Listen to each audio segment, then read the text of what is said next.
Amira woke up that morning with a smile she could not hide. The sun rose gently over the town of Kalundra, painting the sky with soft gold, as if even nature wanted to bless her day. She sat in front of the mirror while her friends helped her dress in a flowing traditional gown, stitched with golden threads that shimmered with every movement. Her hands shook slightly as she adjusted her jewelry, not from fear but from excitement. Today was supposed to be the beginning of her new life, a day when her love story would be celebrated in front of family, friends, and neighbors. As she looked at her reflection, she whispered a small prayer of gratitude, believing she had finally found happiness. Her heart raced with hope as drums echoed from outside, calling the people to gather for the ceremony. Children ran past the window laughing, women in colorful attire danced their way into the hall, and men clapped their hands to the rhythm of the music. Amira took a deep breath, her eyes shining, believing nothing could spoil her joy. She thought this day would be remembered for love and blessings, never imagining it would instead be remembered for pain. Do you want me to continue and expand point 2 the same way, around 200 to 300 words in this style? Baraka was not just any man in Kalundra. He was the man who made Amira believe that love was real again. Before him, she had closed her heart, afraid of disappointment and betrayal. But Baraka came into her life with kindness in his words and gentleness in his actions. He listened when she spoke, he noticed the small things that others ignored, and he carried himself with a warmth that drew people closer. With him, laughter felt easy and silence never felt empty. They would take long walks through Kalundra's gardens, where the air smelled of fresh flowers and the trees whispered softly in the wind. Amira loved how he always reached for her hand without thinking, how he looked at her like she was the only woman in the world. Their love became a story whispered by neighbors and admired by friends. People said, "If love looks like Amira and Baraka, then love is worth waiting for." They danced together at festivals, prayed together at gatherings, and dreamed of a future filled with children, a home and endless joy.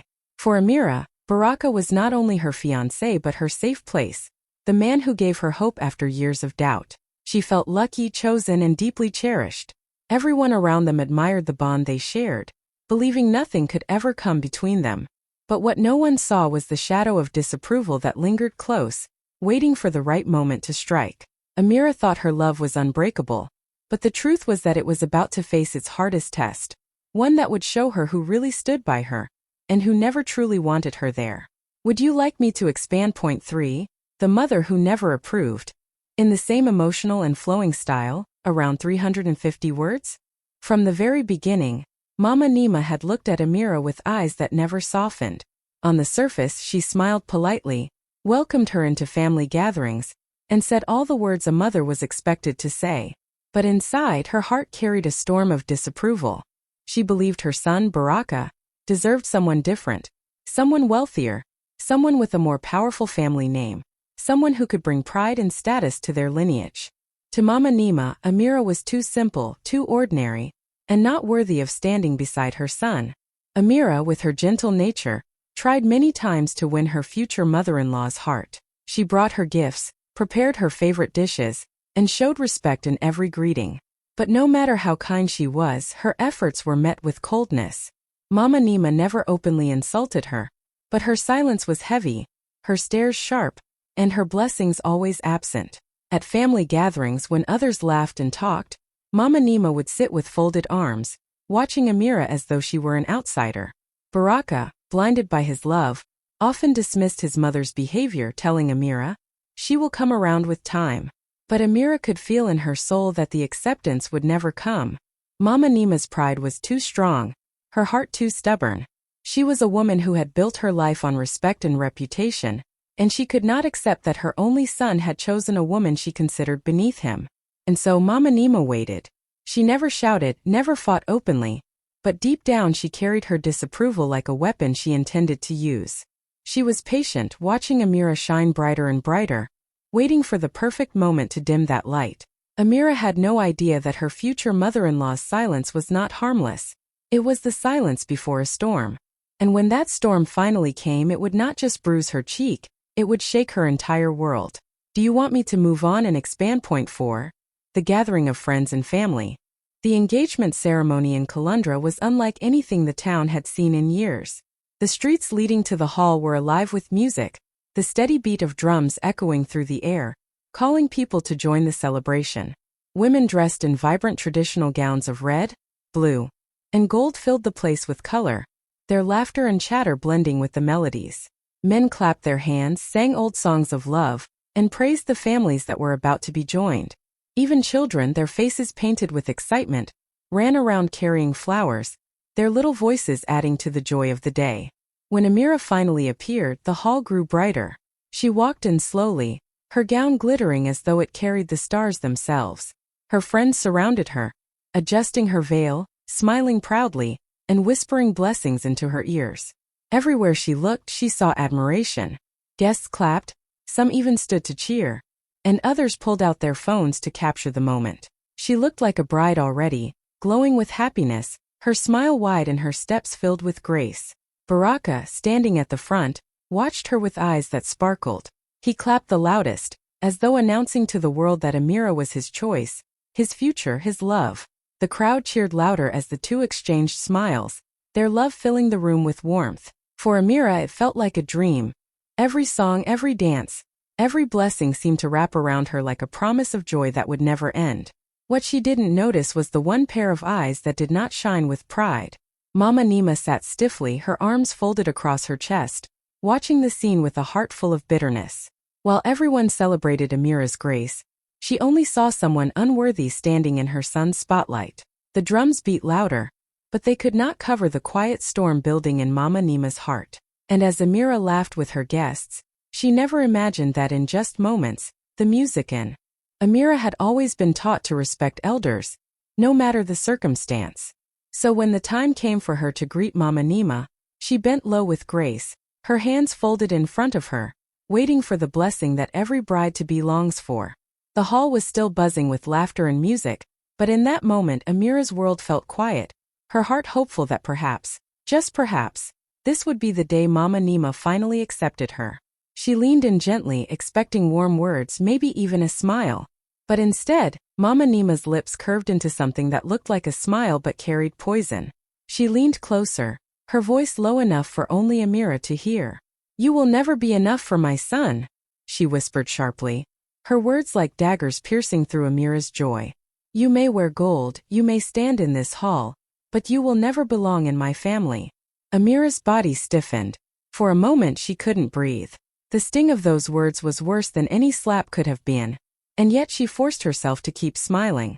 Her friends were watching, the guests were cheering, and Baraka was looking at her with pride. She could not let them see her pain. She swallowed hard, blinking back the tears that threatened to fall.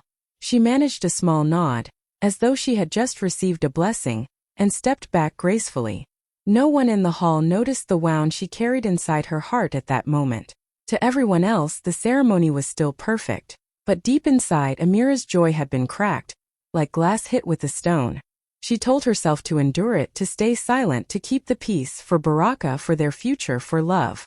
What she didn't know was that Mama Nima had only just begun, and the words whispered in secret were nothing compared to what was coming next, when the entire hall would witness the cruelty she had just tasted in private. Do you want me to continue with point 6? The public slap in the same emotional and dramatic way, around 350 words? The music was loud, the laughter even louder, and the hall was filled with joy. Amira moved gracefully among the guests, her smile shining brighter than the lights strung across the ceiling. She laughed as children danced around her.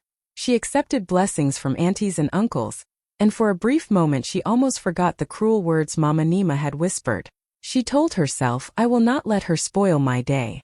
But Mama Nima sat in her corner, her eyes dark and burning, waiting for the perfect moment. It happened so fast no one could have imagined it. As Amira passed near her again, bending slightly in another gesture of respect, Mama Nima suddenly rose to her feet. Her face was twisted with anger, and before Amira could even understand what was happening, the sharp crack of a slap filled the hall. The sound cut through the music, louder than the drums, sharper than any note. Amira's head snapped to the side, her cheek burning, her breath caught in her throat. The hall froze. The drums stopped. The dancers stopped mid-step. Children clutched their mothers' skirts, wide-eyed with fear. Guests gasped loudly, some covering their mouths with trembling hands, unable to believe what they had just witnessed. Amira stood there in shock, her eyes wide, her hand slowly rising to touch her burning cheek. For a moment the world seemed to stop. The silence was heavy, painful and deafening. No one moved. No one spoke. All eyes were on Amira and Mama Nima. The humiliation was complete, delivered in front of friends, family and neighbors. In that instant Amira's joy shattered. The tears she had held back earlier now filled her eyes, blurring her vision. And yet, what stung more than the slap itself was the silence that followed. Not a single person rushed to defend her. Not even Baraka. He stood frozen, his head bowed, his lips pressed shut. The woman who was supposed to become his wife had just been shamed before the entire town. And he said nothing. That silence would. The sound of the slap still hung in the air like thunder after a storm. For a long, painful moment, no one breathed, no one moved. Then came the gasps. Women covered their mouths with trembling hands, their eyes wide as if they had witnessed something too cruel to be real. A few leaned close to whisper, their voices low and hurried. Did Mama Nima really do that? Others shook their heads slowly, torn between pity for Amira and fear of speaking against Baraka's mother. Amira stood in the middle of it all, her cheek burning, her eyes stinging with unshed tears. She looked around desperately, searching for anyone to step forward to speak for her, to tell her she didn't deserve this. But the guests kept their distance. Their silence was louder than any shout could have been. They had celebrated her only minutes before, clapping, laughing, singing her name. But now, when she needed them the most, they let her stand alone in her humiliation. The silence was not empty, it was heavy. Heavy with judgment, heavy with fear. People lowered their eyes to the floor as if pretending not to see her pain would erase it. The music had stopped, the drums were silent, and the air was so tense that even the children clung to their parents, confused by the sudden change. And then there was Baraka, the man who had promised her forever, the man who had told her she was his world. He stood only a few steps away, close enough to hold her, close enough to speak, but he did nothing. His face was pale, his eyes fixed on the ground. Shame flickered across his features, but he was too weak, too afraid to confront his mother. His silence cut deeper than the slap. In that moment Amira realized the truth, that the man she thought would protect her could not even raise his voice for her. The hall was filled with whispers and pitying glances, but no hand reached out to lift her. Amira had never felt so exposed, so abandoned, so utterly alone. Do you want me to move on and write point 8? Amira's cheek burned where Mama Nima's hand had struck, and for a moment her vision blurred with tears. The weight of humiliation pressed down on her chest so heavily she thought she might collapse right there on the floor. Every pair of eyes in the hall was on her, watching, judging, pitying, but none reaching out to help. She could feel her heart breaking, but at the same time, something deeper was stirring inside her. It was as if the slap had shaken awake a strength she never knew she carried. She took a slow, shaky breath and lifted her head. The tears that had threatened to fall did not roll down her cheeks. Instead, they dried in her eyes, replaced by a fire that grew hotter with every second. That slap was not just an insult, it was a reminder. A reminder that her worth was not tied to anyone's approval, not even the approval of the woman who had just tried to destroy her. Amira stood taller. The hall expected her to shrink, to cry, to bow her head in shame. But instead, she let the silence feed her courage. She realized that she had been silent for too long, swallowing the small insults, ignoring the cold stares, pretending the whispers did not hurt. But this public humiliation was the final blow. And it did not break her. It made her rise. Her eyes swept across the crowd, then landed on Baraka. She saw his lowered head, his cowardice, his refusal to fight for her. And in that moment, she knew she could no longer fight for a man who would not fight for her. Her heart still ached, but her spirit was free. The pain had turned into fire, and that fire was about to speak for her in a way no one would ever forget. Do you want me to now expand point 9, the words that shook the room in the same style, about 350 words? At first, Amira's lips trembled. The hall was still so quiet that even the sound of her breath seemed loud. Everyone expected her to walk away in tears or collapse into silence, but instead she lifted her chin, wiped the corner of her eye, and found her voice. It was weak at first, shaking with the weight of pain, but each word carried truth, and with every sentence her strength grew. I came here today, she began, her voice echoing across the hall, not just to celebrate love, but to honor family, to honor tradition, to honor respect. But what kind of love exists when respect is missing? What kind of future can grow when humiliation is planted at its roots? The crowd shifted uneasily. Some lowered their eyes, ashamed to have watched her pain without stepping in. Others leaned forward, unable to look away as her words filled the silence. I may not come from wealth, Amira continued, her tone now steady and firm. And I may not carry a powerful family name. But I carry dignity, I carry kindness, and I carry a heart that deserves love without shame. No woman should have to bow her head in front of a crowd just to be accepted. No man should stay silent while the woman he claims to love is dishonored before his eyes. Her gaze turned to Baraka, who still stood frozen. For the first time he looked up at her, his lips parting as if to speak, but no words came. His silence was louder than thunder, and everyone heard it. Amira straightened her shoulders, her voice now strong enough to shake the walls. If this is what love looks like, then I choose myself. I will not spend my life fighting for a place where I am not respected. I would rather walk away with dignity than stay chained in humiliation. Every single person in that hall sat frozen, the weight of her words pressing on their hearts. In that moment, Amira was no longer just a bride-to-be. She was a woman who refused to be broken. Do you want me to move forward with point 10? The fiancé's cowardice in the essay. Baraka had always been the man who promised to protect Amira, the one who swore that no matter what happened, he would stand by her side. She had believed him every time he held her hand and told her she was safe with him. But now, in the very moment she needed him most, he stood frozen like a stranger. His head was lowered, his lips sealed, and his hands hung weakly at his sides. He did not step forward, he did not hold her hand, and he did not defend her when his mother humiliated her in front of everyone.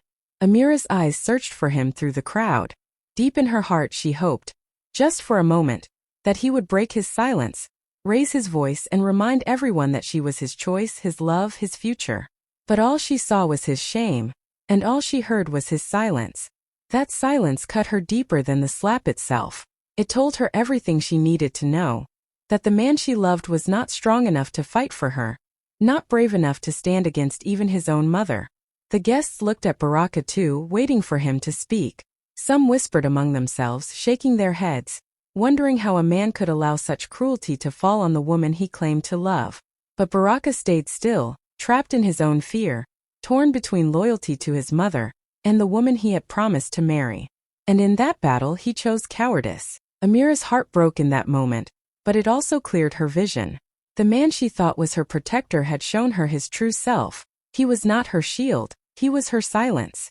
And with every second he refused to speak, Amira knew more and more that she could never build her life with someone too weak to defend her dignity.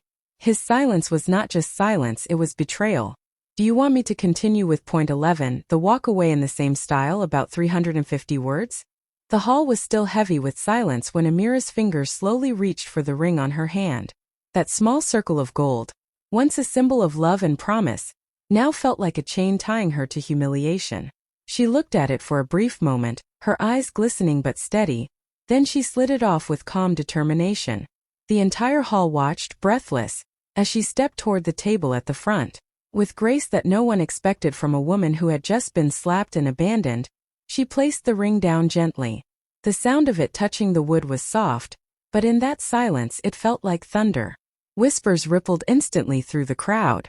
Some gasped, some covered their mouths, others leaned closer to one another, murmuring in disbelief. She left him. She really left him. Voices hissed in shock. But Amira didn't flinch. She stood tall, her gown flowing behind her like a queen's robe, and she turned toward the door with steady steps. Every eye in that hall followed her. Some were filled with pity, others with admiration, and a few even with hidden envy at her courage. Baraka lifted his head just in time to see her walking away, but he still did not move, still did not speak. His silence sealed her decision. Mama Nima sat frozen, her pride turning to ashes as she watched the woman she tried to humiliate walk away with dignity she herself no longer had. Amira's footsteps echoed against the floor, each one louder than the drums that had gone silent. Her head was held high, her tears refused to fall, and her spirit shone brighter than the lights above.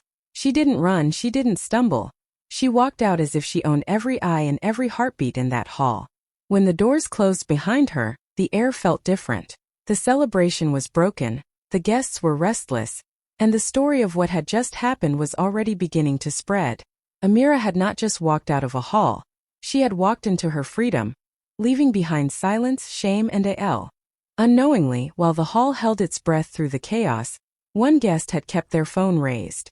They had captured it all. The laughter that turned into shock, the slap that silenced the music, Baraka's frozen cowardice, and Amira's trembling voice that grew into fire. Every second of humiliation and every word of dignity was caught in that small screen. When Amira placed her ring on the table and walked out with her head high, the recording did not just show a woman leaving a hall, it showed a woman reclaiming her worth. By the time the night fell, the video had already left Kalundra. Someone posted it online with the caption, "The slap that shook a nation." Within minutes, comments began pouring in. People watched in disbelief as Mama Nima struck Amira. They replayed the moment Baraka lowered his head and did nothing. And then they watched Amira's words, her voice trembling then rising, her refusal to bow, her courage to walk away. By morning the video was everywhere. Shared in group chats, whispered about in workplaces, shown in classrooms, replayed in markets. Strangers who had never heard Amira's name before now spoke of her, as if they knew her personally. Some called her the brave bride, others the voice of dignity. Women wiped tears from their eyes as they watched her stand tall, and men shook their heads in shame at Baraka's silence. It spread beyond Kalundra, reaching other towns, other cities, and soon the entire country. Talk shows debated it, newspapers reported it, and people on social media turned Amira into a symbol. What had been meant to humiliate her became the very thing that gave her power. That one video carried her pain, her strength, and her fire into every home, every screen, every heart. Amira's story was no longer just hers. It belonged to a nation that would never forget the day a slap turned into a revolution. Do you want me to now expand point 13, the nation's response in the same detailed and emotional way, about 350 words? All across the country, people could not stop talking about Amira. In markets, women paused from selling fruits to replay the video on their phones, shaking their heads at the slap but nodding with pride at her bold words. In salons, her story was repeated like a prayer, each retelling filled with admiration for the way she had carried herself. Young girls whispered to one another, "Did you see how she walked away? That's strength." For them, Amira was no longer just a woman. She was an example of how dignity must come before everything else. Men debated endlessly in coffee shops and street corners.